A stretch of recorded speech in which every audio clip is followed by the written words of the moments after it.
Hello everybody and welcome to Back Issues of Sal. I'm Ethan. I'm Ben. Let's talk about the beginning of Chip Zdarsky's run on Batman with Batman Failsafe. Drawn primarily by Jorge Jimenez, though there are a bunch of backups by other people, which are also pretty fun and engaging and worth reading. We're not going to talk about them unless we do, but we're going to focus mainly on the first arc. Started in July of 2022 and is continuing today.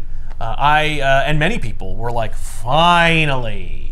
Here we go. Let's get back to basics with Batman. And that didn't happen. Oh, so we got rid of Damian. Right. No, that's way back to basics. That's so back, it would be not even basics anymore. Damian is almost 20 years old, I think. Right. So, like... Not the character's age in the book. Yes, that's right. The character's age, I believe, is 13. But yes, he's only existed for 20 years. Unless you're a stickler, and we'll talk about Son of the Demon from the 80s, which is his first non-canon appearance as a baby. But I cry foul on that one because Damian's a test tube baby, not a natural conception baby, like he was implied to be in Son of the Demon.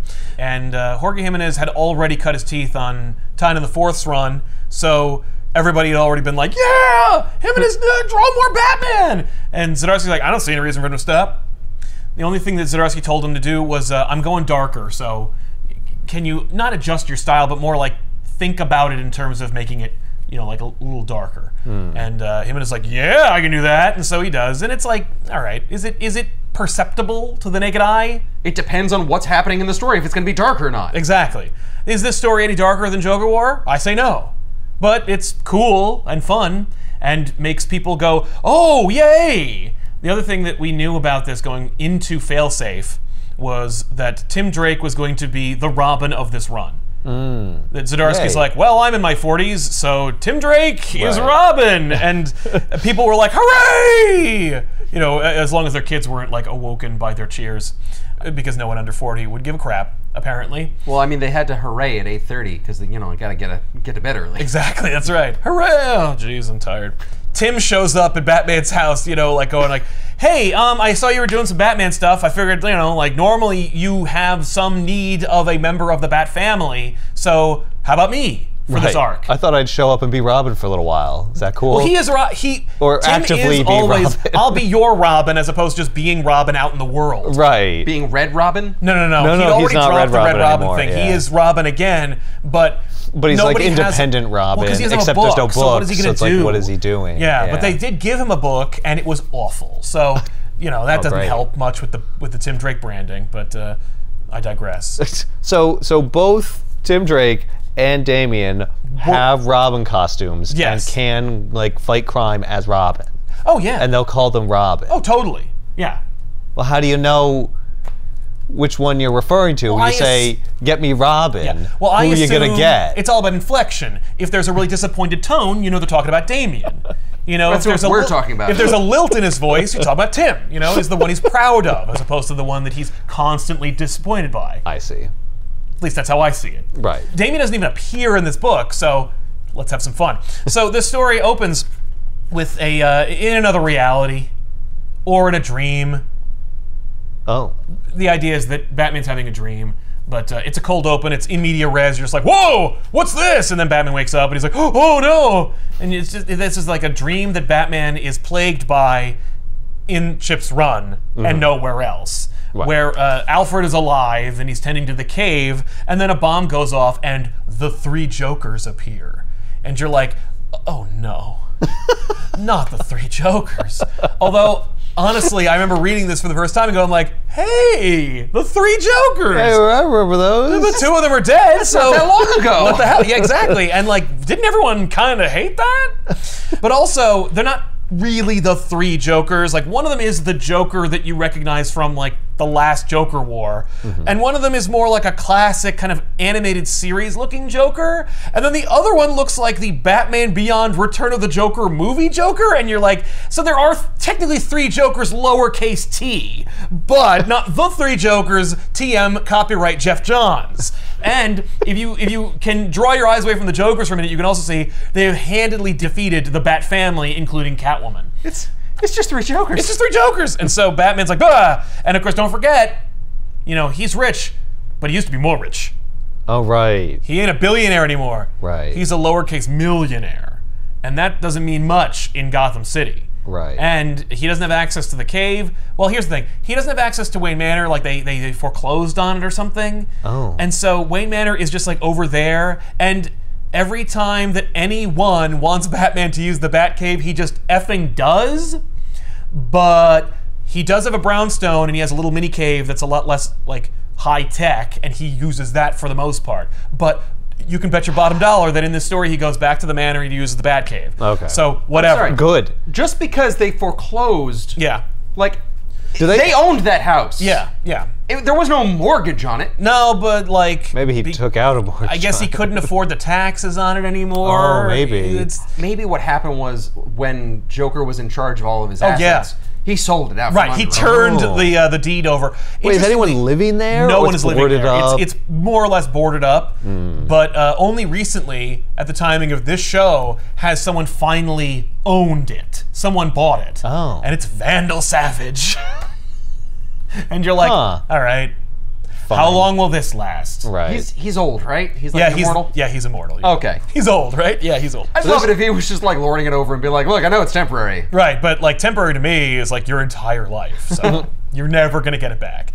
So Batman wakes up in his brownstone and he calls Selina because, of course, like they were gonna get married, remember? Right, And but then then they they didn't, didn't. and then it was still gonna be okay, but then Tom King got kicked off Batman, and so nobody wanted to do anything with her. Well, I mean, I'm glad he calls her up and calls her Selina instead of Cat. That's true. Maybe because they're out of costume. Yes. That's There you definitely go. it, yeah.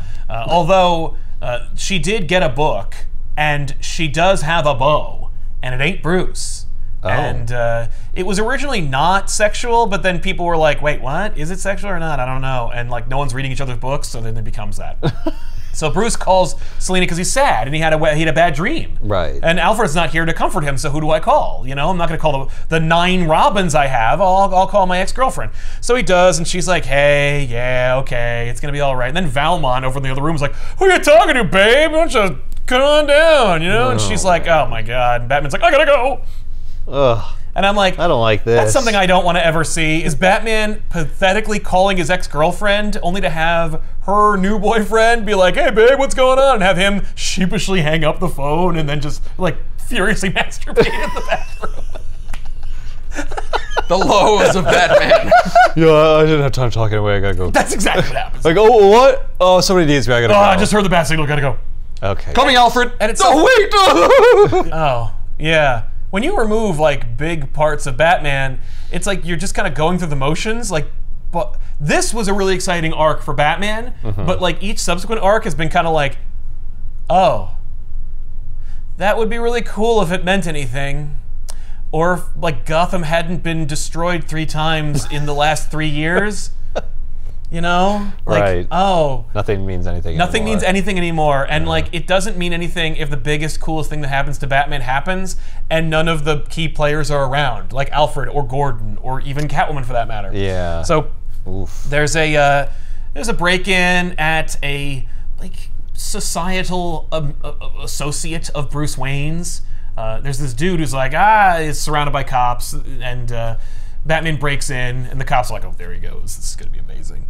And so Batman, like, he just charges at this dude. Like he's up in the like, you know, second floor of this house, and the guy's like, oh crap, don't kill me! And Batman's just like, "Doop." Like you just see him just run. And then of course ensnares him in a bat cable and throws him out the window. So like there he is hanging like a worm on a hook out the window for the cops. And he's like, okay, now I gotta go check on the family. Oh, they've been murdered by this guy. So then he just jumps back out the window, grabs the guy, smashes him back through the window.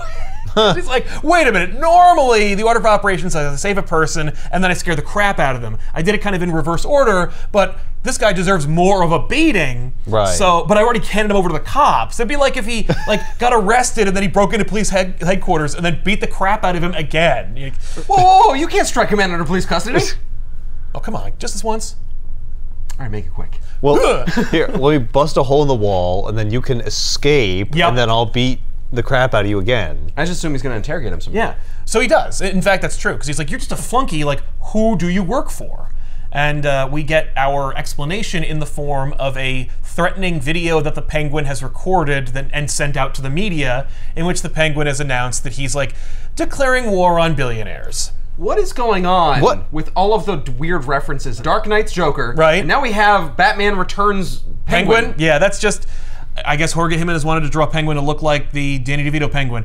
It's fine. He looks good. I like it. Although in the Has he ever been that in comics? Okay, no. Okay. But occasionally he has been drawn that way. I see. But canon-wise, he's never looked like Danny DeVito. Right, okay. But he does in this. And it's pretty rad. But I mean, it is a cool look. It's a cool look, you know. Not just the face; he's got the whole hand. Got the flippers. I know. So he's declared war on billionaires. But he is one. But on all other billionaires, I guess. Yeah, that's right. Well, also I mean, that's kind of what billionaires do, right? Right. They just declare war on each other for more money. No, they usually kill each other though, unless it's Russia. Right. Penguin is crafting a narrative about how he had to work his way up the ladder, and even when he achieved wealth, he was never accepted because he looks like a horrible penguin monster. And Batman's like, that is horseshit. You come from a dynasty. You inherited your money, and you're just lying. And he's like, yeah. I have one thing to say to that. Yeah, I know. Thank you. That's very profound. It's like, yeah, it's propaganda. Yeah, exactly. I'm not telling the truth. What? Right. Yeah. What? Oh no! I add lying to the list of charges for the Penguin. I murdered those people. Exactly. Yeah. You're worried I'm telling a fib? Be honest about it. Right. I'm not going to occupy Wall Street here.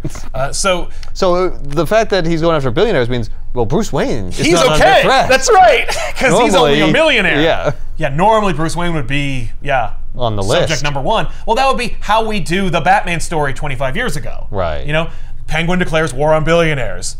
Hypocritically, of course. Bruce Wayne is the #1 suspect. So Gordon goes to Wayne Manor, right. and then Batman fakes his own death, and then becomes Batman, and then beats Penguin, and then Gordon goes, what about Bruce Wayne? And Batman says something to the effect of like, oh, I swapped him out for a double, or he's fine, something like that. Right. And then everyone enjoys the Norm Brayfogle art and Alan Grant writing. But like this has Batman like going over the tape, and then Tim Drake Robin shows up, and he's just like, I'm in the book now. And you're like, oh, okay, Tim, welcome. And but he recognizes like the victims, and he's like, hey, Bruce Wayne knew that guy. That's Colin, whatever the hell. You used to be friends back before you lost all your money, yeah, and he wasn't interested. Completely divorced himself from you. Yeah, and that's true. And Batman says something to the effect of like, yeah, I used to use him because he was a moneyed individual that like helped to propagate my Playboy persona. Like he was a real partier. Yeah. Right. But then eventually he met his wife, and he completely stopped all that, and then used to rib me for being the only Playboy. Like he straightened up. So then I didn't need him anymore. I didn't need him anymore, but also like I was happy for him because I pretend to be a Playboy and like drink and philander. He actually lived that life and then met a good woman and turned his life around. Yeah, and got happier. Yeah, exactly, and that's really nice. And now they're dead, and that's horseshit, and I'm taking it personally. And so. He was a means to an end, and then I became like friends with him. Exactly. So now it's personal. Exactly. Yeah. You haven't really been Bruce Wayne in a while. You've been burning the candle at both ends, and he's like, yeah, people used to ask where Bruce Wayne was when he was a billionaire. Right, so I had to be Bruce Wayne. Right, but like no one really cares if you're just like a tens of millionaire. Right. So I'm just... There's no real need for me to be Bruce Wayne as much anymore. It's kind of nice.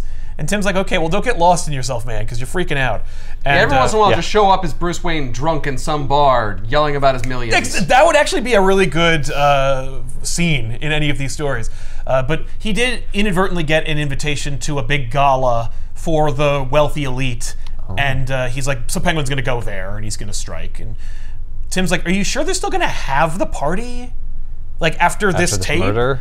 and the declaration that Penguin has issued, to Gotham. I don't think you know how full of themselves billionaires are. Bruce has an even more damning indictment. He says, the hardest part of the job is that the city wants to die.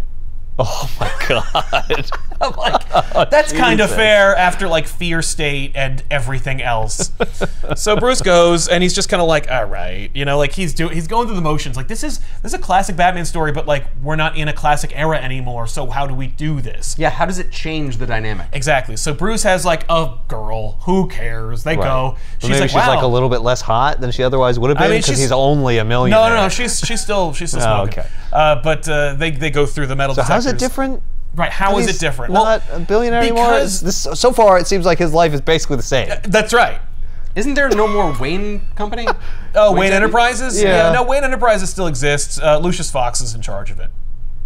Yeah, he's not going to board meetings, but that was never a factor in Batman books anyway. I mean, occasionally it was, but only as a plot point if we needed to introduce a new character that was actually a red herring. Like this is what I remember Batman books. Oh, he turns into Bruce Wayne and he goes to a big function party so with the Riddler can attack all it's the like, real well, he's still doing that. I thought the whole point of making him not a billionaire anymore was that to not like, do that stuff wouldn't happen. That anymore. was James Tynion IV's idea.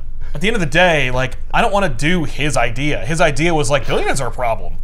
And Batman can't be a problem because he's the just give him his money back. Nah. Now it's weird. No, but he's still really rich, though. Right. And there's no Alfred, and he doesn't have the manor anymore. So I get to draw a different setting. That's what's different. So Bruce and this girl go to the party, and he's communicating with Tim. Like, he doesn't have 6 other people. Like, if Bruce is like, I gotta take down the Penguin, scramble the Bat family, and have them take care of, like, literally every single aspect of this fight.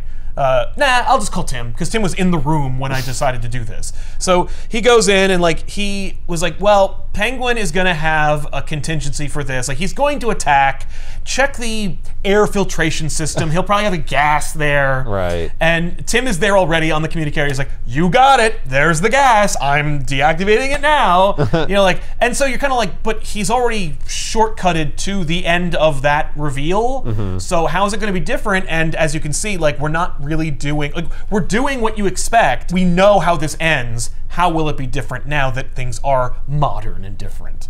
So Penguin appears and he's got his gas mask on and he's like, haha, I'm gonna take all your money and you will now be suffering the effects of the gas which I leaked into the room. Exactly. Any second now. Now what's weird about this is that, like, normally Bruce like has the whole bat suit like in a little pouch behind his suit jacket or something. In this case, the belt would not have gone through the metal detector, you know, because he's broke. Like, I don't know what the difference is. I can't afford the belt anymore. That is no, he has the belt. He just can't afford to mask the belt from metal detectors. Right. Now, or like, no, I used to make them out of like a crazy polycarbonate thing that was stronger than steel. I can only afford now I have to steel use now. actual steel. Right, and that will definitely like ding the metal detector. But Tim snuck it in through like another room and then makes it available to Batman. So then Batman has his belt, but he can't change to Batman. So he only brought the cowl. So now he just is essentially Zorro. Like, he is Bruce Wayne in his tuxedo, but he put the Batman mask on, ditched the jacket, and put on the belt. And so you're kind of like, oh, okay, we're doing a kind of like swashbuckler homage idea here. Yeah, but it's a little too close to Bruce Wayne and Batman combined. Yes. Like, you see that, you're just like, hang on, that looks familiar. Well, yeah, it's got to be someone who was invited to the party, right? Absolutely, that kind of narrows it down. There's probably only like 80 people here. Yeah. But his date's gonna know. She's gonna be like, where's my date? Right. There's one person unaccounted for in this party now. So, you know, Bruce springs into action. He like throws a batarang in Penguin's arm. It's just, he's more ruthless now than he had been recently. And because they took his money. Well, it's like all bets are off. I mean, like, that is a negative interpretation of Batman, and if it is what is the case, he wouldn't have done it because it only further complicates and you know, clouds the waters for Batman as a character. So let's not do that. Right. I so really it's wish. Just something else. But yeah, no, well, he's just tired. You know, he's just like, I don't know. Ugh. I really wish that during this, had the Penguin like gone through and been robbing people and like. He's like, let me give me your pearls. He sees Bruce Wayne and just ignores him. Right. He doesn't like, have you're not worth anything. my time. Yeah. And that's when Batman's like, oh, fuck this. Never! Batarang! Well, I mean, if Batman really were like a Machiavellian son of a bitch, like we know him to be, and like this book he definitely is. Like he definitely is, and this book is about that, then he would just steal his money back from Lucius Fox.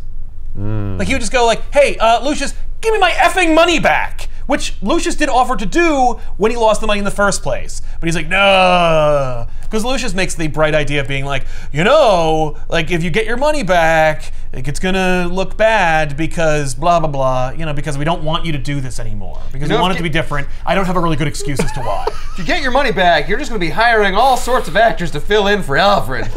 That's true. There's gonna be a big rotating cast of ornery or sassy butlers. Just a line of them out the door like Mary freaking Poppins. Yeah. I mean, that would be kind of fun, actually. So Batman fights the Penguin. You know, he faces him, but he's like, "This is bold even for you. You're kind of like a slimy, ugly, short, fat. I'm sorry. You know what? I'm really only focusing on the physicals. You're a really weak, spineless person, and you don't normally like put your face on things. Yeah, like, usually you send henchmen. Right. So he attacks Penguin, and Penguin is revealed to be Clayface, impersonating Penguin, but it is still Penguin's plan, and Clayface is working for him. So it's not like, oh, this was Clayface's plan. It's a ridiculously circuitous scheme in which Clayface impersonates other Batman rogues so that it throws them off the set. No. This is just Clayface working for Penguin. And now the batarang in the arm is much less of an injury. That's right. Yes. Right. So Clayface is physically very formidable, right? Oh yeah, because you can morph into Clayface. Size and change now this density. is a very serious fight. This went from like, I'm just going to dismantle the Penguin here. Yeah, I'll just make fun of him or pull his pants down. Yeah. But now it's like, oh, I gotta crap. fight him. Yeah. Yeah. Clayface reveals that Penguin has done this song and dance with Batman before as well, and expected Batman to take out the gas. That's why the entire building is rigged to explode. And so we're going to go ahead and do that now. Right. And so Robin races to unbar the doors, but he has to tear through all the billionaires who are, of course, clawing all over each other to get out. Right. So Robin's trying to open up the door.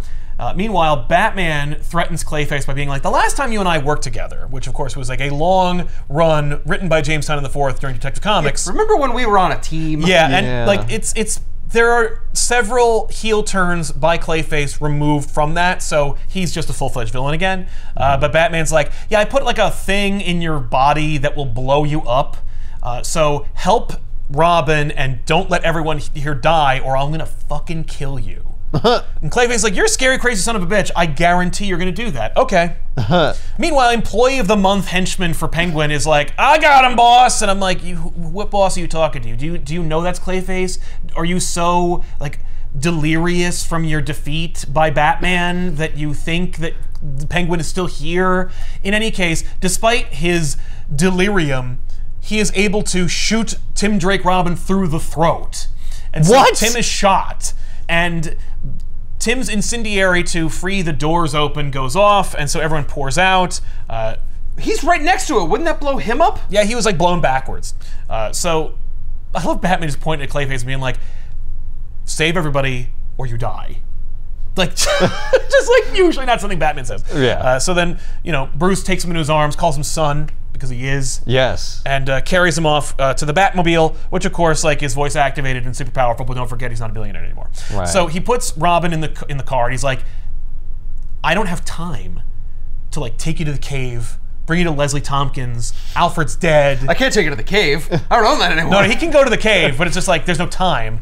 Like, you are dying. Right. I need to take you to the hospital. And Tim's like, you can't take me to the hospital. Like, everyone will know that you're Batman. Look at me. Right. And he's like, I've done this before. And it's super sad because we watch this like montage of him like removing Tim's Robin costume and putting him into like regular people clothes.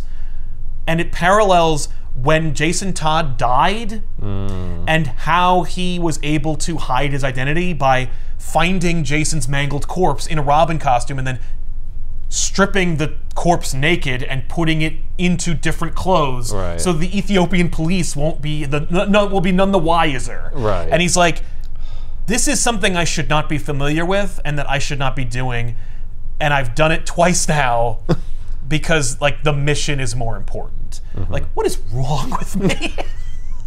And I love the sequence, and I really think it's cool, though kind of unearned and sudden when your whole like promotional campaign for this book is that Tim Drake is Robin and he's in the book again. Right. But at his first mission out, he gets shot through the goddamn throat and sent to the hospital. Yeah, by a random henchman? Yes. What is the explanation for like how that happened? Like, how were Batman and Robin so bad at this? Bad at their jobs? Batman is how does this not happen more often? Well, yeah, I mean, right? Well, it normally doesn't happen because they're so good, but Batman is so like he's just off exhausted. His game. Yeah, he's been pushing it too hard. He hasn't had the downtime. He's not ignoring his food from Alfred because he doesn't ignore it. He secretly eats Alfred did lots of stuff for him. Yeah. That and now he, he's I guess, been doing has to do by and himself. He's like, no, it's the classic days. I'm able. The reality is there are no classic Batman stories where he isn't a billionaire and doesn't have Robin. There is no classic Batman where he is like by himself in a cave eating rats. And if he is, he's going to get tired faster, and he's going to be crappier at being Batman. Yeah. No, this also, he's going to get sick from eating rats. Right. This isn't Batman like back to basics. This is Batman where he's never been before. Like, taking him lower than he's ever been. Exactly. And it's like, so you see the things that look like fun Batman stories that you're familiar with, but under the surface you're like, oh, but it's not working. Or it feels hollow, but in this case it's actually deliberate. Right. So, yeah, like things aren't working out like they should. Exactly. Like Robin gets shot through the neck. Yeah, yes. His whole life's a disaster. Right, like if I'm bad at this, people die. My child soldiers will die. Right. So Batman shakes down Clayface and gets the info he needs about where Penguin is. Penguin's in a hospital. So Batman sneaks into Penguin's hospital room where Penguin reveals that Penguin is dying of mercury poisoning. Lol. That is pretty good. Batman gives Penguin a hard time. Penguin accuses Batman of being a billionaire. Batman insists multiple times that he's not a billionaire. I guess because Batman never lies, but he will use half-truths. Like, it's just, he's like, I'm not a billionaire! And he's like, sure. And I like Penguin as the audience just being like, if this is you want to go metaphorical with this, we're Penguin.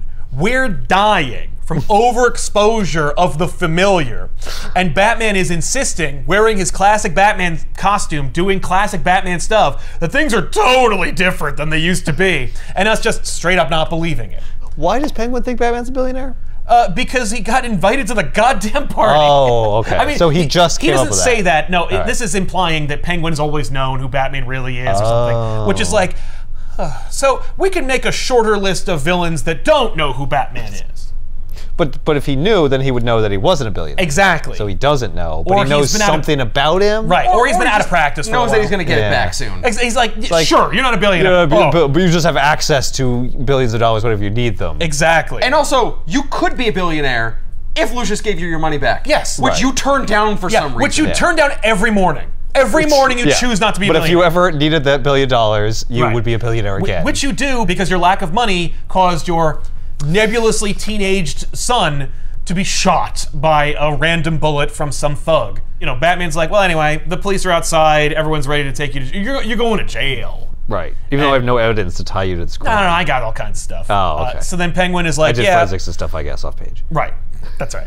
And so Penguin then takes like a cyanide pill and he's like, bye, and then pushes the like nurse button. What? And so Batman's like, oh no, you've taken cyanide! And starts like grabbing him, and he's like, it's like trying to make him throw up. Yeah. Meanwhile, the nurse who shows up sees that Batman is choking out Penguin, and Penguin dies. Again, because there are at least 2 or 3 different Death of Penguin stories that I've read. But this is one of them. And so Penguin dies, and he has framed Batman for the murder. So all the cops are outside, the nurse sees him, so now Batman is public enemy number 1. Again, another thing that Batman probably wouldn't have fallen for if he wasn't an idiot. If you kill the Penguin, that does not make you public enemy number 1 in Gotham. If you killed the mayor, if you killed Commissioner Gordon, sure. If you blew up an orphanage, but killing a crime boss, who has murdered lots of people, who was literally on TV from a video he filmed himself of being like, I'm gonna kill people. At that point, the mayor should just be like, and another key to the city for Batman. For doing what he should have done in the first place. If only he'd do the same to the Joker. Exactly. I would think at least they'd be like, well, let's hear him out. Like, I'm sure there's 2 sides to the story. Like, I literally came in and he's choking him to death, but like, there's probably a reason, right? The toxicology report came in and he took a cyanide pill. Yeah, good thing we didn't just chase you for no reason. Right? And good thing we like trusted you based on your years of like not killing people. No, because there's a mayor who doesn't like him and Commissioner Gordon's not here anymore. Yeah, but where's Bullock? Bullock's got to have his back, Bullock right? left all the people protecting you from what should rightfully happen are gone. Yes. I'm gonna get you. Oh my God. That's what it's like reading Batman now. Montoya. Montoya is commissioner right now. Yeah. And she's kind of like, nah, like because we need her to be. Yeah. She's like, oh, it ain't like Gordon's days. And you're like, okay. So, you know, he goes to ground and so Barbara calls, she's like, yeah, Batman murderer. And he's like, God, not again. Whatever. I've been chased around before. Who cares? By the cops. Yeah, except that's been not a while. true. Like, it's only in, like, Dark Knight. Like, he has occasionally been chased by cops, but for the most part, he's always worked with Commissioner Gordon. Yeah. Like, yeah, like, year one. Year one. Year one. Like, before he was commissioner. Barbara also mentions that Bruce hasn't gone to see Tim in the hospital. Right. It's just kind of like... It's kind of a lot going on right now. Isn't that hard to do? Unless... Did he actually adopt him? Yeah, he did. Bruce Wayne adopted Tim Drake after his father was killed. Yeah. Yeah, he should go as Bruce Wayne. I agree. And say hi. So, meanwhile, in the real Batcave, where we should be in the first place, a robot is activated. And the robot says, Failsafe online. And it's a, like, Batman-shaped Terminator robot. And you're like, what's this? This is a brand new villain, and what Chip Zdarsky calls Batman's Doomsday. This is the Doomsday for Batman. Just say it's Terminator. Yeah, but I want to raise the specter of an epic thing that caused Superman to literally die. Yeah, exactly. I want you to think that Batman, like, might die. And you do think that, but, like, it's no more or less intense than a Terminator story, where, like, it's a relentless robot that's trying to kill them, and every time they go to ground, the Terminator discovers Batman where he is. defeats like robots all the time. I gotta let you know this is a special one. Well, this is a special Doomsday level robot. That's right. It's a Doomsday level. Just robot. like those random monsters that aren't Doomsday that Superman fights. That's true. That was Doomsday, though. Yeah, this is the Doomsday version of Batman's robots. So, did Batman create this robot? Yes, Batman He made must have. Then there's absolutely no way that this thing should be able to defeat him. You would think that, but Zdarsky's thought of that as well. Oh. Isn't this a little bit like Brother Eye? Yeah. Okay. So Batman finds Tim in his Robin costume on patrol. We also see like a montage of the other 6 members of the Bat family. They're all getting ready. just primed so and ready. who do we got? We got Duke, the Signal. Oh, right. Barbara is thankfully Oracle. She doesn't suit up as Batgirl. Okay. But we do have Cassie, who is Batgirl. We have Stephanie Brown, who was Batgirl, but is now Spoiler. We have Dick Grayson, Nightwing. And right now we have Tim Drake, Robin. I believe that Damian is on a special island fighting sidekicks and stuff. So we don't have to worry about Damian in this book. He's busy. But trust me, he is a Robin, and he is doing stuff. Right. And it's important stuff, too. He's Robin International. Yeah, it's Robin Mortal Kombat. So Tim is on patrol. Batman's like, hey, you shouldn't be doing this. Like, you're literally wearing a bandage over your throat right now. I want you to remember that it happened, though. That's right. He's going to have that patch. He's going to have that patch. You're going to want to know. Yeah, well, and by a little while, Unless you think there were no consequences. That's right. There's serious stakes in the story. Yeah, he looks a little different. He has a patch on his throat for at least 2 more issues. So Bruce goes to like the makeshift cave in his brownstone when he is attacked by Failsafe, the robot. Can we just call it the basement? The Batman? The basement. Yeah, the Batman. Yeah, so he's in the Batman. We can call it that because he's never going to be in it again. Can we call the house the Batstone? Yeah, why not? Is that the brownstone? Right? Yeah, Batstone. Failsafe attacks him, and so they get into a big fight. And he's just kind of like, okay, this robot is beating the living shit out of me, and I'm tired and weak, and I gotta get out of here. So he calls the car, he gets in, well, he doesn't get into it so much as he grapples to it and lets the car drag him out of the room. I love that he called the car and the car's like, no, I'm on the robot side. Yeah. Runs him over. Yeah, that would be kind of awesome if like Failsafe then like wirelessly communicated with all of his like remaining gadgets and then sent them after him. That would really raise the stakes because then he wouldn't even have access to his technology because the technology turned against him and he can't trust it. Nope, we're not doing that. Damn. But that should logically happen because if he did create a robot to like take over in case he like dies or whatever, I'm assuming that's what happened. Well, you'll see. Wouldn't he program it to be able to control the car? Yeah. Like and all the other gadgets. Well, yes, but he didn't technically create this thing. He doesn't recognize it. He says it's familiar. I was gonna ask, does he say like, oh no, the Failsafe? Oh no, the Failsafe robot. No, he's like, this looks familiar, but like I don't know what it is or who it is. So you know, he essentially lures it into the city. They have a big fight. It's a mishmash of everything. It's even using like Amazo tech. It's got like built-in rockets and stuff. It can do a lot of things. It is built to beat Batman. It grabs him by the cape and pulls it back down and then punches him in the face. And he's like, oh, it's a robot made of like titanium that punched him in the face. That like hurt a lot. Goodbye, teeth. He has a concussion. Yeah. And while thankfully he doesn't miss his teeth, he would. But he's like, okay, I'm gonna die. Maybe it talks like all the rest of them.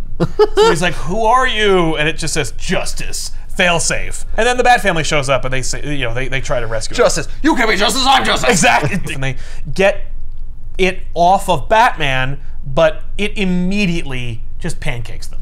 Yeah. They don't stick a piece of dynamite in between its hip? No. Well, these kids are too young to see Terminator.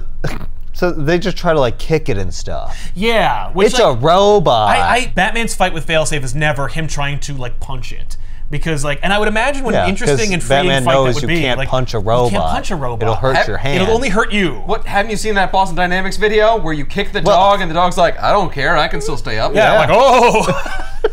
Yeah. He kicks Failsafe in the hip and Failsafe's like.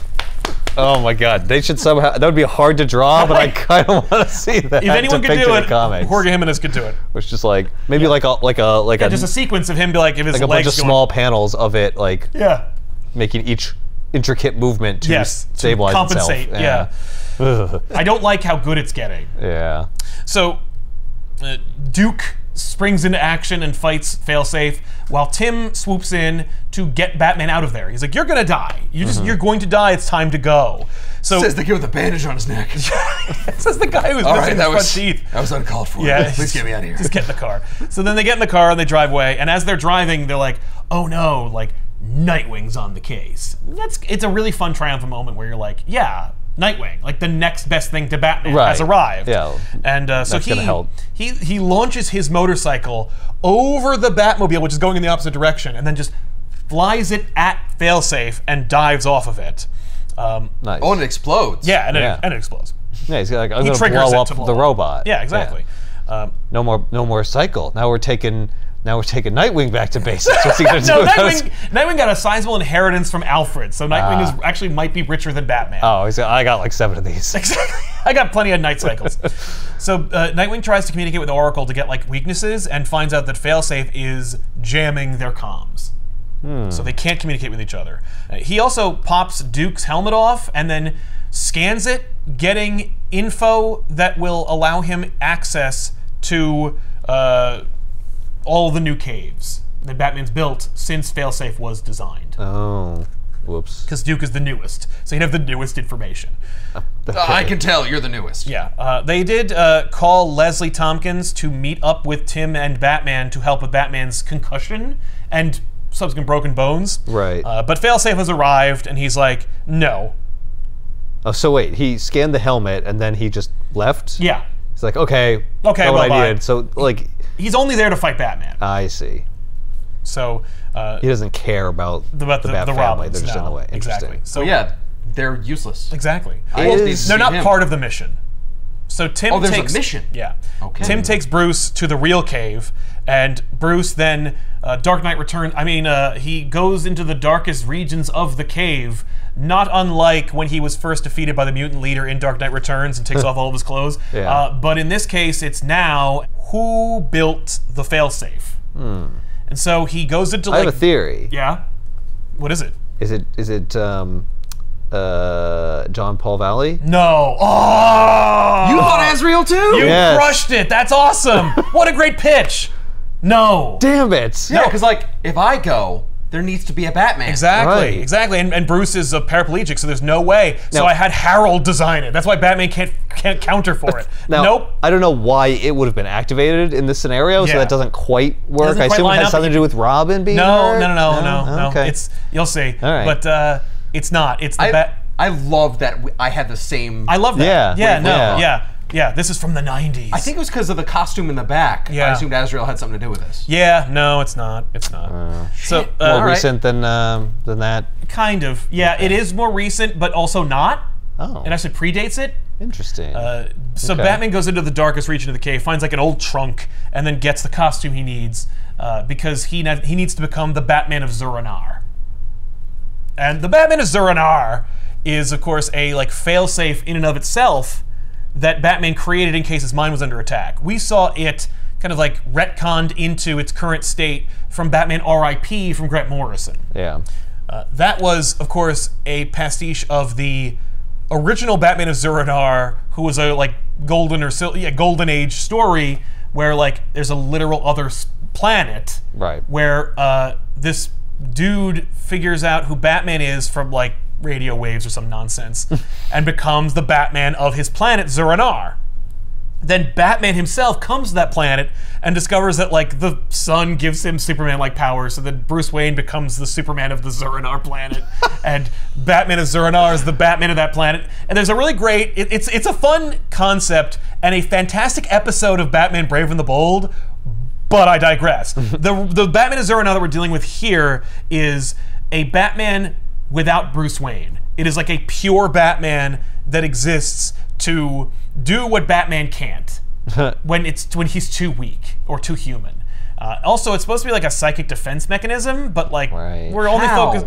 It's because basically he basically he creates a character. Like, he goes insane, so that you can't like predict or attack his mind because it's unpredictable. He intentionally like makes his mind so disordered. Yes, that it can't ever be like susceptible to attack. This is also this also inspires a backup that Zdarsky writes, in which the Joker finds out about the Batman of Zur-Anar, and so he gets really upset. Because he's like, he doesn't get upset. He gets like deadly serious. There's actually a really great like story where like, okay, well, yeah, if he's gonna be crazy, I got to be the same one. Yes, because like.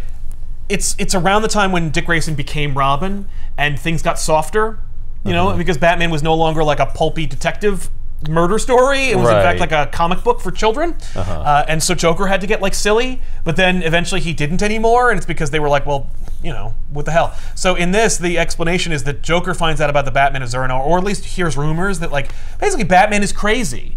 And he's like, if Batman's crazy, then I have to be the serious one.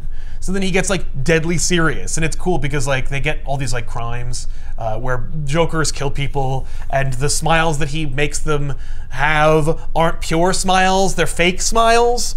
But they're also like much more grisly and horrible. And Gordon calls Batman, and he's like, "Don't bring the boy," because like Robin's never seen the Joker like this. And so Batman faces Joker, and you know, Batman of Zur-Anar, of course, like reveals himself and he takes over Batman, and it's like, all right, crazy, let's fight. And I really like seeing Batman of Zur-Anar fighting Joker because like that Batman wants to kill him, and it gets really interesting. And eventually, like the memory of his mom shows up, and she's like, we keep seeing like this golden age image of Batman of Zur-Anar, and especially because of the like really fun art. He's like got his hands on his hips, and he's like, haha, and he's like smiling, and he's like purple and yellow, and he's insane looking. Yeah. But like Martha takes the mask off and reveals that like there is no face, it's just the smile, because like he has no identity. It's just the costume. It's just Batman. So what you're saying, he's got to lose himself. Yeah. In the moment. In the music. Yeah. Of his madness. Failsafe was designed and engineered by the Batman of Zur-Anar. What? If Batman ever kills anyone, then he needs to be taken down. And we've established in Tower of Babel that no one can take him down because he has all these contingencies for everybody. So the only person who can take down Batman is the purest Batman. And so Zur-Anar creates Failsafe to kill Batman or stop him if Batman ever crosses the line. The only line that he actually has for himself. So, how many times has someone died seemingly at Batman's hand? Right. This should have happened anyway. I mean, I couldn't tell you the exact number, but I'm sure it's more than 5. Yeah, but like they fixed that too. Nice. Alfred normally keeps the Zur-Anar protocols. So like because there's no Alfred, there's nobody to turn off. Like Failsafe's like, He's like, no, it's cool. Those are just bullshit Fox News reports. He didn't actually kill someone. Exactly. Whew, that was a close one. Because I was like in the 4th floor. Yeah. I had to run down to the cave. Oh no! Yeah, because once it gets out, there's no stopping it. There's no stopping it. Especially because the Batman of Zur-Anar deletes the memory of how to stop Failsafe, just in case Batman ever like decides to unleash Zur-Anar to turn off Failsafe. Contingencies upon contingencies. That's right. All right. So Zur-Anar Batman is revealed. This is also fun because Tim's like, what in the name of God are you wearing? Like, what the hell? Like, oh, this is before your time. Right, and he's like, oh no. Well, it's not, because RIP happens like after, but no, it's, yeah. Maybe Tim wasn't there. Tim was not around. Yeah. This is my ass-kicking outfit, bitch. That's exactly right. So then we see this retcon where at the end of Tower of Babel, the Justice League votes Batman out, but before they do, Batman takes his toys and goes home. Right. And Superman has this conversation with Batman where he's like, you're so arrogant that like you thought that the only person who can be trusted with our secrets is you, but like, what's your contingency for you if you ever go bad? He's like, I have one. It's called the Justice League. And it turns out he was a like big lying asshole. And no, I do have an actual contingency. It's called the big scary robot. Yeah, but I didn't build it. My alter ego built it. You really shouldn't know about. Yeah. Did Batman even remember Failsafe, or did only the Batman of Zur-En-Arr remember Failsafe? Okay, so like... Yeah, because Batman doesn't remember it. He's like, he figures it out. Yes, and he should know it because he cryptically tells Superman that he does have a contingency for himself. Right. Maybe he suspects that the Batman of Zur-En-Arr built a contingency? But if he did, he wouldn't have been so surprised when the robot showed up. Right. Well, it was a long time ago. That's true. It was. That yeah, he had that was, conversation. Yeah, that was 5 years ago. Right. It's not like it says like, oh, I'm a contingency from the Batman of Zur-En-Arr. No. I'm Justice. Right. Yeah, exactly. Okay, that could be a lot of things. Maybe he knew that the Batman of Zur-En-Arr had created a contingency, but he didn't know what form it would take. You know, he just... Like that of a giant sword! He didn't know, so when a robot showed up, he's like, wait, what is this robot? Yeah, and then he was like, oh, maybe it's the contingency that I vaguely am aware of, but don't have specific knowledge of. So I'll go insane and ask my crazy version of myself what's going on. Right. And so he does. And so Zur-En-Arr's like, come on, Sean, we got work to do. Like, picks up Robin, and Robin's like, hi, Batman, let's go. So they go into a sub-cave that Zur-En-Arr has. That's his Batcave. Okay. And we also see that Zur-En-Arr has a Robin suit. Oh, I guess like, here, for you gotta Tim, put this like, on. No, thankfully he's not like, all we gotta do is scramble your brains and then we can make you the Robin of Zur-En-Arr. But clearly that is the implication, but so far, no Robin of Zur-En-Arr. Well, presumably, like, if there's going to be a Batman of Zur-En-Arr, he has to have a Robin. Yeah. So there has to also be like a brain-scrambled crazy version of that because, you know, that was a Golden Age story and this is the like modern, cool, scary, edgy version. I just assume it's a costume. It's not that it scrambles his brain, just be like, all right, I'm going to find someone, they're going to be my Robin. I mean, like, I got to have a costume ready. In R.I.P., his Robin was basically Batmite, who was just like a mental projection of like his madness. Yeah. But whatever. Anyway, so then Failsafe shows up and he's like, ha-ha! Because of course, you know, Zur-En-Arr Batman reveals to Robin, like, I don't remember, because I deleted that memory of like how to beat it. Right. So, here we go. How clever I am. I'm so great. So, you know. So Failsafe shows up, and Batman and Robin fight, and yeah, so that's a cool, spectacular-looking sequence. So man, if only had some cool power gloves from Spawn Batman. Oh man, yeah, I would love to see that brought back. Please, come on. What does Zur-En-Arr Batman do differently from regular Batman? That he doesn't have the compassion of Bruce Wayne. But it's a robot. Bruce Wayne wouldn't have any compassion for it anyway. That is true. But you know, so again, I ask, clearly what does he bring to the Zur-En-Arr table? is more crafty than Bruce Wayne Batman because he built this robot. Maybe Batman's so used to holding back that he can't just switch it off and go all out against a robot. Well, don't forget also that like he's like, well, it's shaped kind of like a human, so like I don't know. There's no way he's thinking like, should I hold back? But he also like has a concussion and never got any of the medical treatment he needs. So he's like, the Zur-En-Arr Batman is so crazy that he'll push his body to the uppermost limits, right? Which he is incapable of doing because he's a human being. He doesn't acknowledge his concussion, and therefore it doesn't affect him. That's right. That's right. Oh, the concussion probably helps him be crazy. Yeah, it actually makes me more powerful. What is this sword thing he's using? It rad looking. What's it made of? Thermite. Plasma. Oh. There's no explanation. There is no explanation. Nope. It's just these are the weapons on a thing. of Zur-En-Arr Batman. Zur-En-Arr Batman uses different weapons from. They're pretty Batman. Sweet. Yeah. Regular Batman should take a page out of Zur-En-Arr's. He didn't know they existed. He didn't even know about the secret cave. True.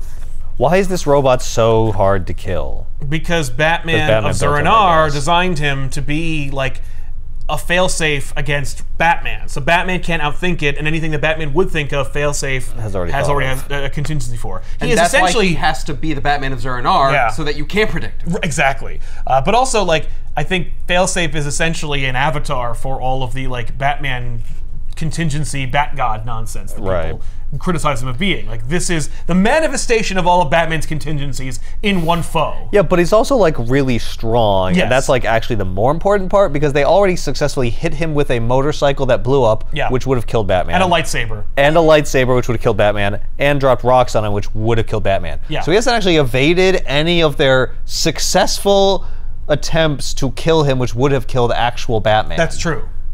Yeah, but we're all. So it's not like he's like outsmarting them. No. He's just like really tough. No, but he is. He's outsmarting like him. Doomsday. Yes. Yeah. No, it's true. And he doesn't really say much. Right.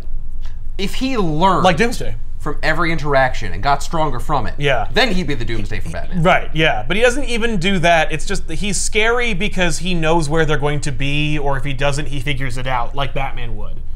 They escape the cave and end up upstairs. Meanwhile, Nightwing reaches out to Barbara and tells her to, like, scramble the big guns.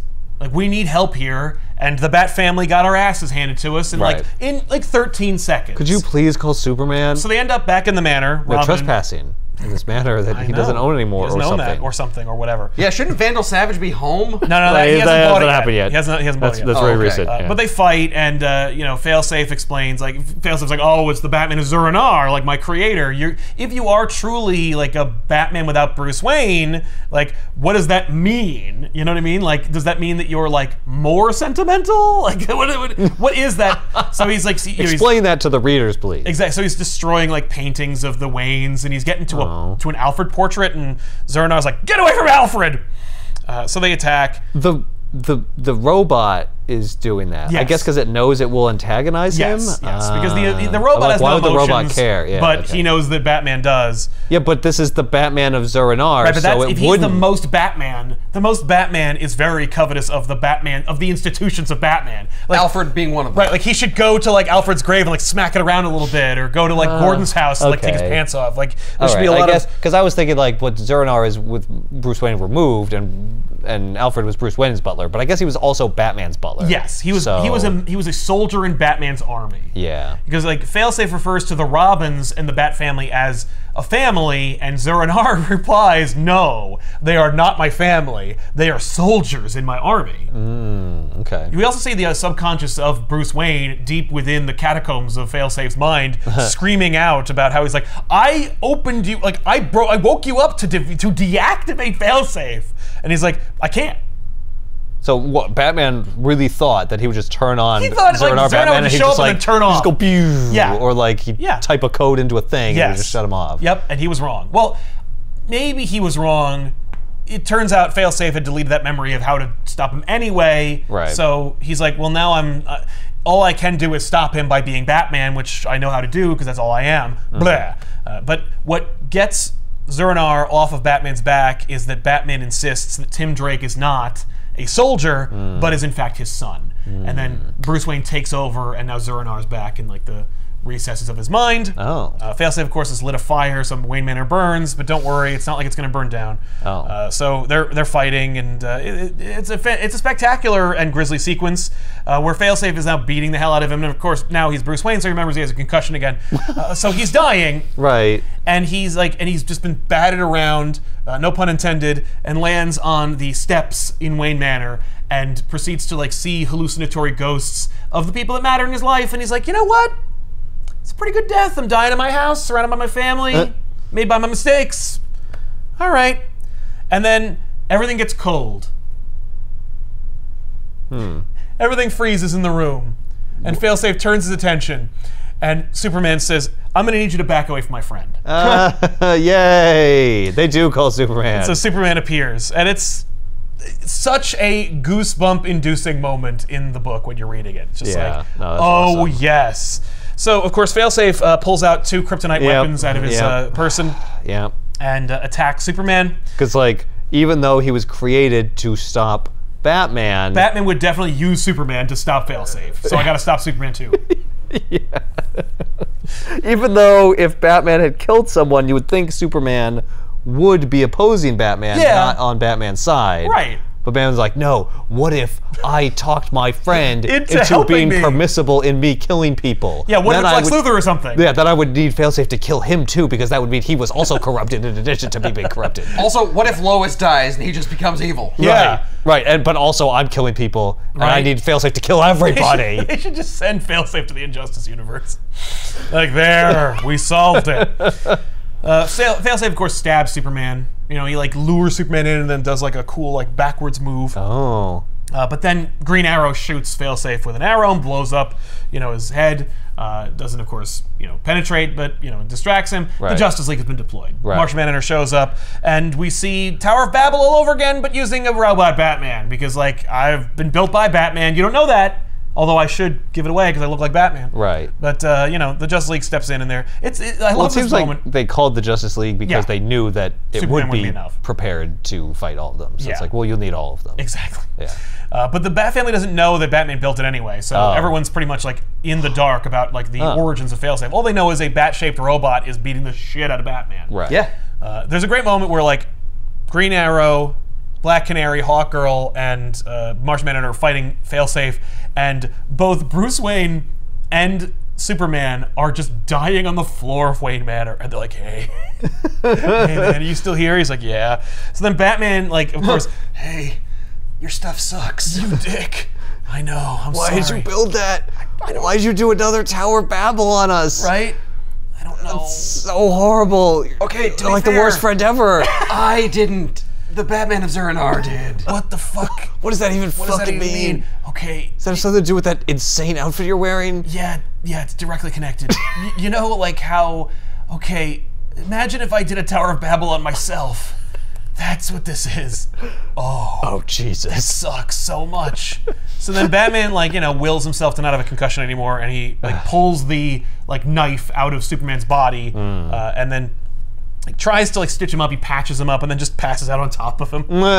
Tim loads Superman while Arrow grabs Batman and loads the two of them into the Javelin. That's one of their Justice League ships. To get out of there. And it's just a fun scene where we see Where's Flash? What's Flash not doing? here. Damn it. I don't know. Because Flash would beat him in a second. That's why he's not maybe here. Flash is holding down the fort. Yeah. All the rest of the Justice League is here. Flash is going to be fixing everything else. Brainiac's attacking. Yeah. So Flash has to stop him by himself, and it's a really rad story. We'll see a flashback book for one day. But the Justice League stays behind, and they attack Failsafe while Tim flies Superman and Batman away. Then Failsafe's like, "Wait, I'm done beating you. I'm not built to kill you. I have to leave." Right, you're just in my way. Yep. Yeah. So he leaves, and they're like, Also, Manhunter and Black Canary and Green Arrow are all like, "Hey, a ride!" Yeah. Oh, well, most of them are flyers, not Green Arrow, but someone will carry him. But most of them are probably like, well, thank God he flew away because he was going to kill us all. That was really, really bad. But Martian Manhunter remarks that he's not chasing the jet. So where is he going? So then Failsafe arrives back in Gotham and arrives at a specific junction. It's not Crime Alley, should have been.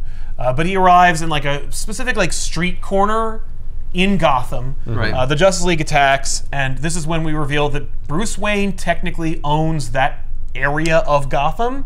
So there's weapons and Gatling guns and shit hidden in all the buildings, and so Failsafe taps into them and uses them to attack the Justice League. And so it's like Batman versus the Justice League again, but it's a robot, and the city itself is attacking the Justice League.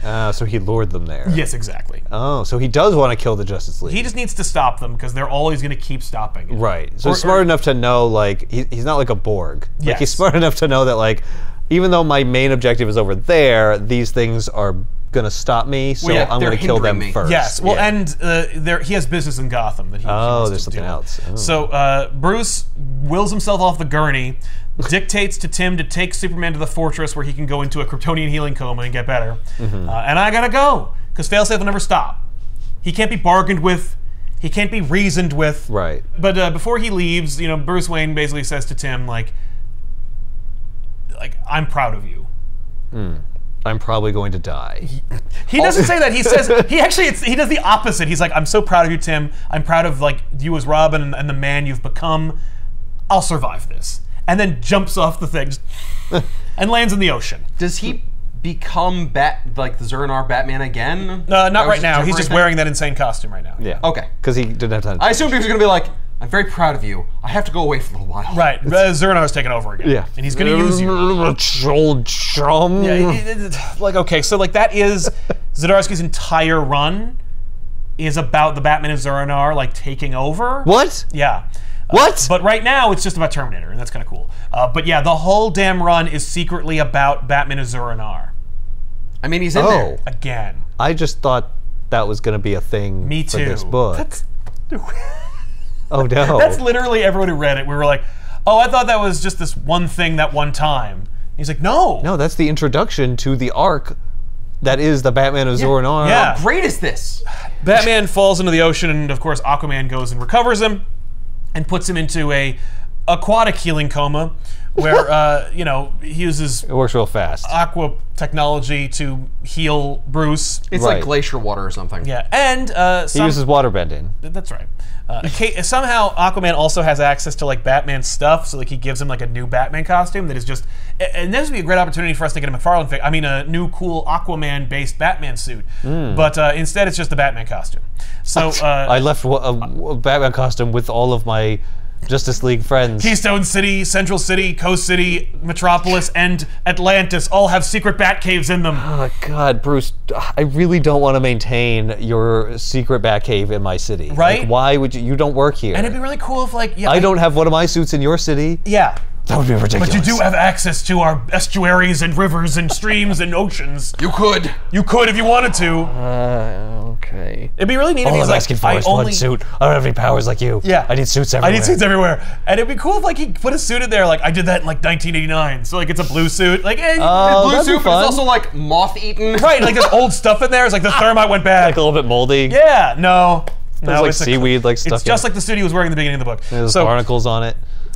So Aquaman reveals that Bruce Wayne has been asleep for 2 weeks. What? And in that time, Failsafe has completely taken over Gotham. Aquaman says, for the like 9th time since the Snyder Capullo run, Gotham has fallen. And yeah, so Failsafe took over. He made little failsafes.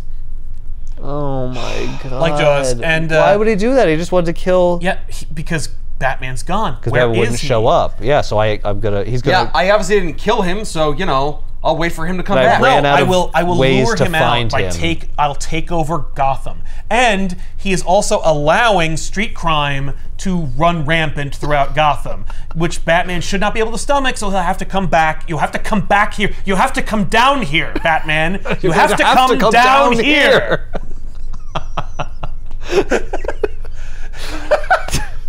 Reference for like 2 people. Are you kidding? I can't believe it. It's coming through now, Bruce.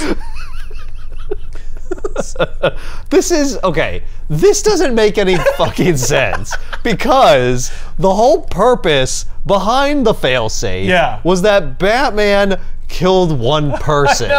And now, like, many people must have died from this. We literally see like an analog for the Waynes, like a mom and a dad and a kid. Like a thug shows up and kills everyone. Like, oh, okay.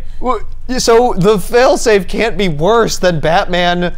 No, killing someone, because then why did you make it in the first place? Well, no, I didn't have a failsafe. I didn't make it. My crazy version did. It wasn't a failsafe to protect Gotham. Yeah. It was a failsafe to kill Batman. Yes. Right, with no other directive. Yeah. But like, if Batman's missing, how do I get him? I ruin Gotham, make him come back. But why would the most Batman do that?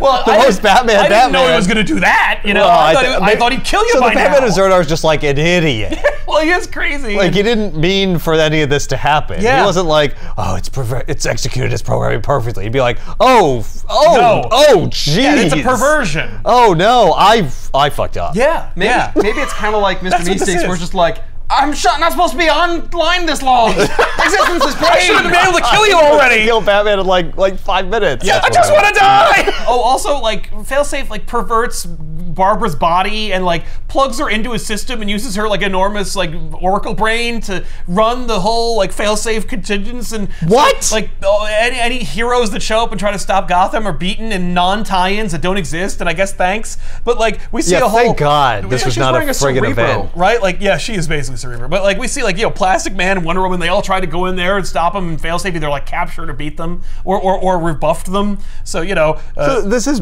Brother Eye. But like no. Brother Eye is like But he's even red. So Batman's I guess after Gotham, if Batman doesn't show up, he's gonna start taking over the whole world. I mean, he would. So anyway, Batman is like, oh no. Eventually, Failsafe's going to realize that Aquaman didn't attack him, so he's going to come here. Yeah, he should have figured that out in like 3 days. Exactly, but he doesn't. At worst. Right, but only when Batman wakes up does that happen. So Batman wakes up 2 weeks later, and he explains to Arthur like everything. He's like, he's a contingency, I built him, it's bullshit. Alfred's supposed to stop him, but he's dead. Everything's broken and ruined because Alfred's dead. That's what he's basically saying. Right. Everything about Batman is ruined because Alfred is dead and Gordon is the commissioner. I like that. And I agree, but that's I didn't. But like. But I didn't need this. But then put it back then. Right. No, I can't. They won't let me. Well, but then no one's having fun.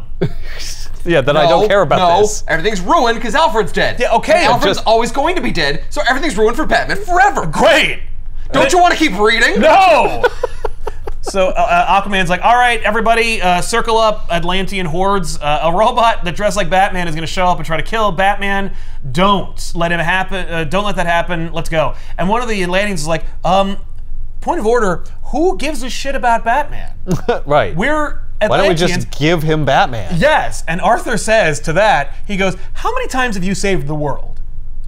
And the guy's like, what a preposterous question to ask me. It's so inappropriate, I won't even dignify it with a reply.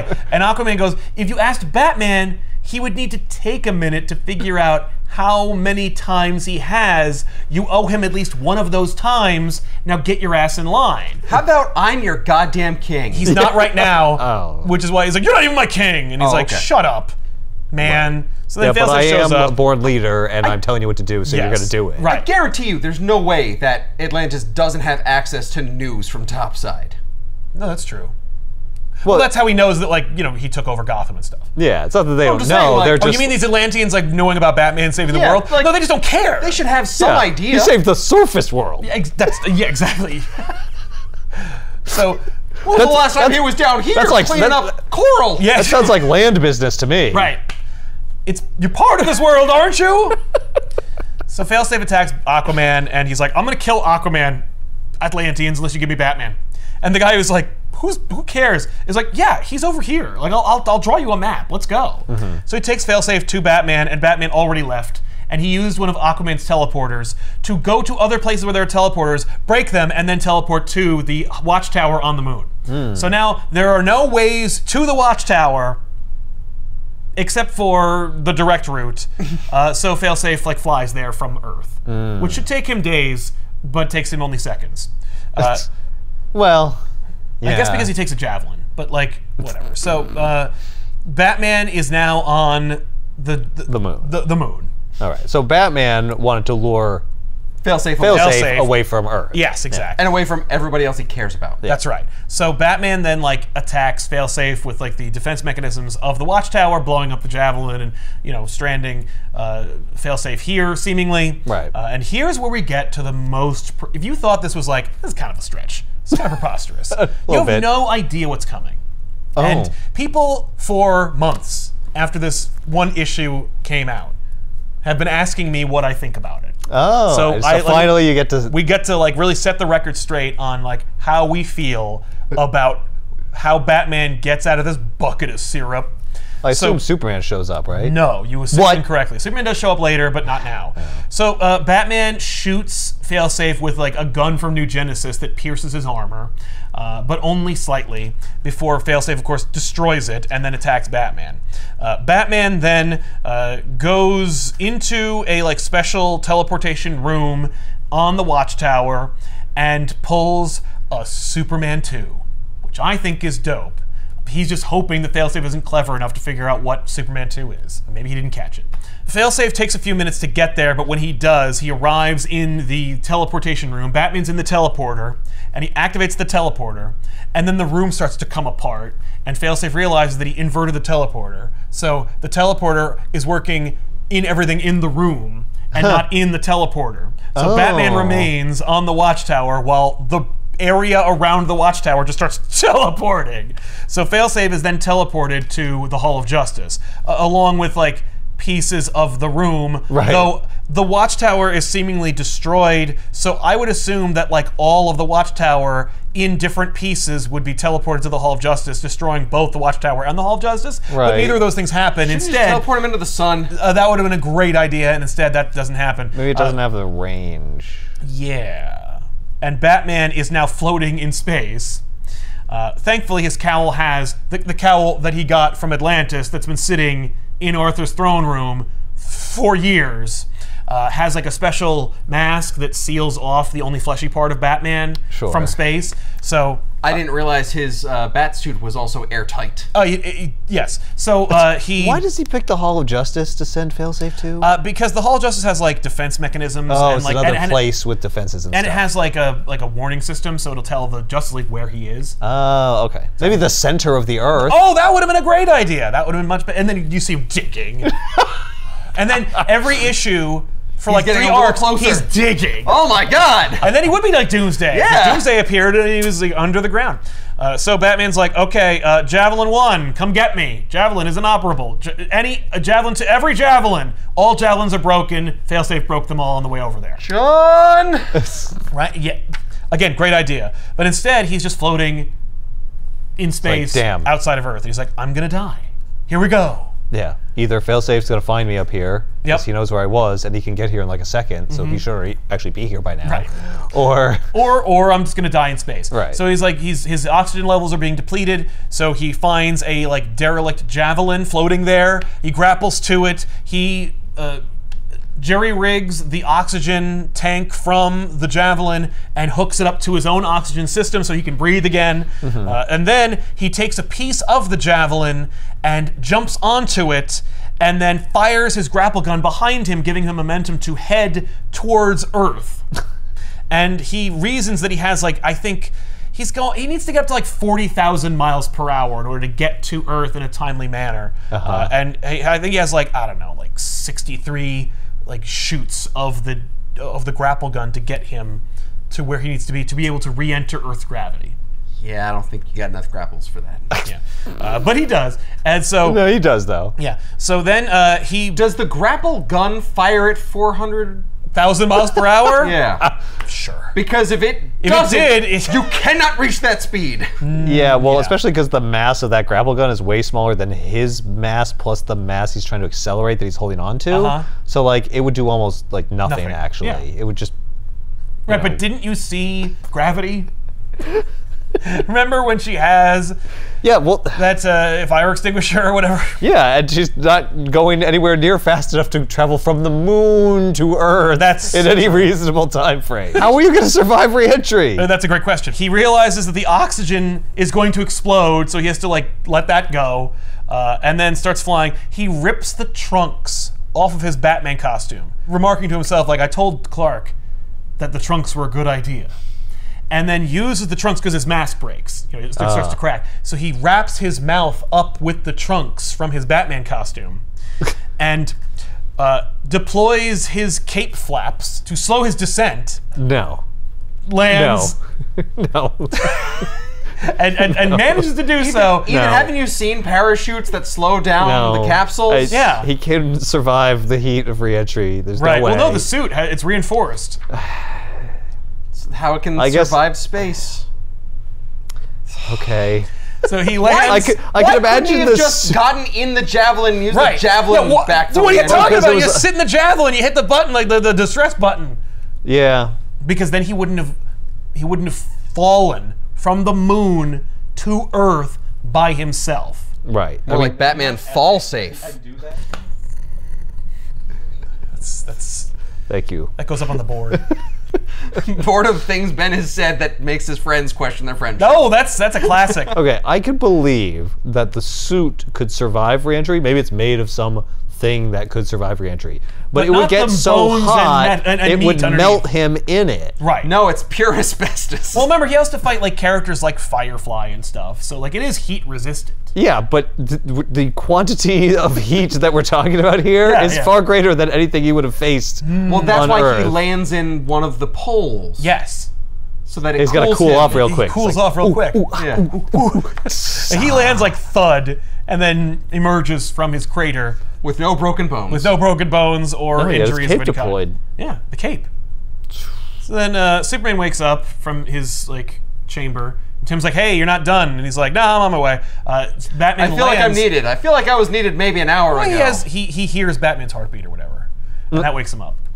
So Batman, of course, lands like only half a mile away from the Fortress of Solitude. Oh, did he aim himself toward the Fortress of Solitude? I would presume so. Yeah. It wasn't like a happy accident. I think he deliberately did that. He is Batman after all. So then he walks to the fortress, and that was the moment, by the way. Everyone's like, no! Yeah, no. Everyone was like, no! No one was like, that's kind of cool. Everyone was like, no, 1,000 times. When you're reading it, not that it makes sense, but like you buy it only in as much as like it's happening before your eyes. So you're like, well, these are the things that are happening, and it's telling me that it's happening. I'm sure he's saying things to like make you think it's plausible. Yes, like he says, my suit can take the heat. Right. But my oxygen mask can't. So you're like, all right, like he's willing to make concessions. You know, like the mask can't take it, the suit can. The suit demonstrably can't, but we're saying it can, but we're showing you that other things on his suit can't. I made a whole suit out of this heat-resistant material. But the mask, I'm like, nah. No. I don't need to make the mask. Well, I could make fucking 99% of the suit out of this one material, but I gotta save a little money somewhere, so that one mask. Remember, he's not a billionaire anymore. Well, I could always take the underwear off and put it on my face. And the underwear is, of course, made with the same material, so, you know. Even though it wouldn't need to be, because underneath it, there is that same material. Yeah. Even though it wouldn't stay on his face. He ties a tight knot, Ben. See? Yeah. Anyway, so they make you believe it by putting in a little. Showing no, it's not perfect. He has to improvise a little bit. Exactly. It's not just like, well, he just closes his eyes and just lands. You know, like that would be preposterous. This is just as preposterous, but it justifies itself through narrative devices. Through narrative bullshit. Yes. I like that people reject it. They should. It's nonsense. Yeah. It's interesting to me. But like, where do you draw the line, Ethan? Well, do you hate fun? Like that is the argument that I've never heard anyone say. It's consistent with the way people reacted to Princess Leia being outside the ship and like using the Force to like pull herself back into the ship, which I contend is plausible based on the rules of the Force. Well, she has magic powers. I hated it because it looked fucking dumb. It does look dumb, yes. And I'm like, that is why I rejected it wholesale. I'm like, no, that sucks for a variety of reasons. The least of which is that it's implausible. Yeah. Failsafe, of course, is on his way. He's Terminatoring his way over there. Superman wears a Superman suit to protect himself from kryptonite. Fights Failsafe. Failsafe's like, I have all Batman's information. I know about Kryptonian pressure points. He breaks through Superman's mask because all these masks clearly made by Wayne Tech, so they can't hold up to even like the most weak re-entry protocols or robot protocols. Right. But digs like hentai tentacles through his like face and digs into his skin and hurts him and stuff. And then he's like, now I got my kryptonite sting and I'm gonna get you. Right. So Batman whips up like a virus, computer virus, to beat Failsafe because he's like, I shot him with a new Genesis gun. It pierced his hide. And Robin's like, and we'll drop like a bomb in there. And he's like, no, I have to assume that like everything he's made of inside is just as tough as he is on the outside. It won't work. But we can inject like a code into him through the like pierced hole because I guess there's like a USB port under there or something. But that's how technology works. As long as I can touch it. Yeah.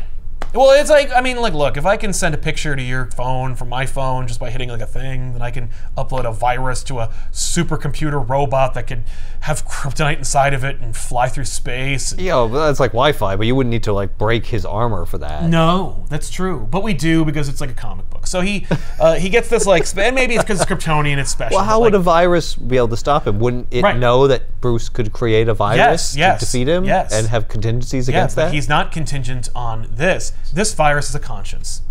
He's gonna inject Jiminy goddamn Cricket into him? Yeah, digital Jiminy Cricket. It looks like you're trying to kill Batman. Want some help dealing with the ramifications of such an action? That's not a bad idea. Sure. Because Batman, even though Batman did think of it, Batman might not think that he'd think of that. Yeah. And I have a hard time believing in electronic morals. He just fell from the moon. Which one would you like to hate more? That. So, fair. All right, this is not where I thought it was going. I thought it was going to be they're going to introduce some character who Batman doesn't know anything about, right? Who was going to somehow, solve the problem. Yeah, or like we're going to send him to the Phantom Zone and deal with him later. I thought it was just going to be a hey, I didn't kill the Penguin. You're wrong. Yeah, right. I showed him a news report. Oh, and there's also a backup. Oh, yeah. There's a backup where Catwoman is like, I'm going to figure this out, and she finds out the Penguin isn't dead.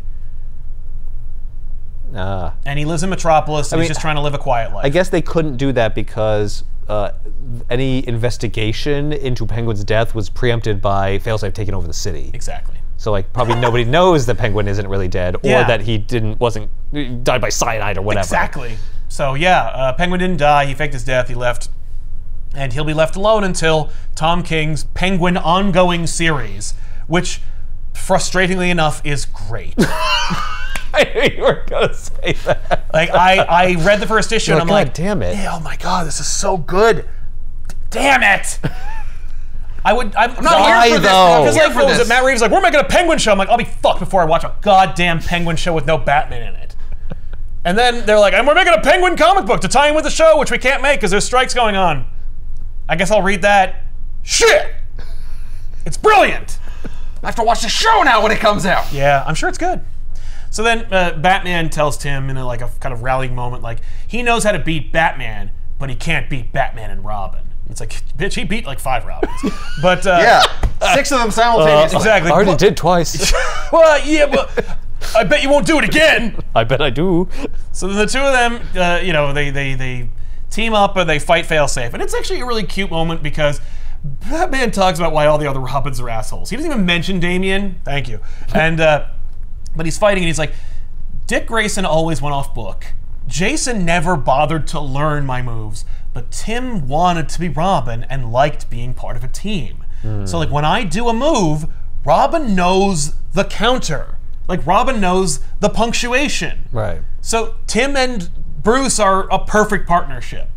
It's like a dance. It is, and Tim loves the teamwork. It's a very violent dance. Exactly. So they fight, and he gets in there and he injects the compassion into him, and then like the Failsafe's like, no, I feel, and like runs away, and then oh, what have I done? But he's like, all right, we still got to stop him, and then he goes like, nope, I have to stop Batman. I have to eliminate Batman, and then like makes a gun or something. He's got this crazy fancy looking special ray gun, which looks like a revolver that killed his parents. Yeah, and so Batman's like, all right. Robin is screaming, and I like that we don't even know what he's saying, but he's just like, Tim pleads with, he's like, okay, he's been injected with passion. I will try to appeal to his humanity. We don't even know what he says, but he's screaming to him, and it's not working. And Batman just turns to Tim and he goes, it's okay. And then he gets vaporized. Failsafe shoots the gun and destroys it with his own like onboard lasers, and then he flies away. No, he finishes his mission. Right. He does say mission complete. Yeah, it's over now. Okay, Batman's eliminated. Yeah, done. Ding. Flies away, and then we see that Batman was not vaporized, but is in fact teleported someplace else. That is crazy. What? And the next arc will explain where he went. Spoilers. He's teleported to another dimension, another reality. By Failsafe? Yeah, by Failsafe. Intentionally? Seemingly. Like a different Earth? Yes. This is an Earth where Bruce Wayne died, and so there is no Batman. And so our Bruce Wayne has to become Batman. Won't they get a load of him? You have no idea how loaded that reference is in this arc. So Batman becomes like a new he has to re-become Batman in another reality. But he already is Batman, so he doesn't have to like train or anything. No. No, but he has to build all the stuff. He's got to be Batman again. Yeah, he's got to build the mythology of Batman. And the suit gets destroyed, so he's got to make another suit out of garbage and stuff. So Failsafe leaves and goes where? Now he's a character. Yeah, now he's a character. He will go to the next arc by Mariko Tamaki or Teenie Howard or whoever wants to write for Batman or Failsafe. And they can use him or not. Maybe he'll come up in like 3 or 4 years. Someone will be like, hey, remember Failsafe? Yeah. And then this collection, which you can find in the comments down below, has like all the backups and stuff, which is How does he get back from that reality? There's Batman tries to find his own way, but Tim, just like when Darkseid shoots Batman with the Omega Sanction and sends him away, and everyone thought he died, and Tim didn't believe it and looked for him. He just went back in time. Yeah, that's true. But Tim didn't believe that he was dead then either, and also went looking for him. Well, we're doing that again.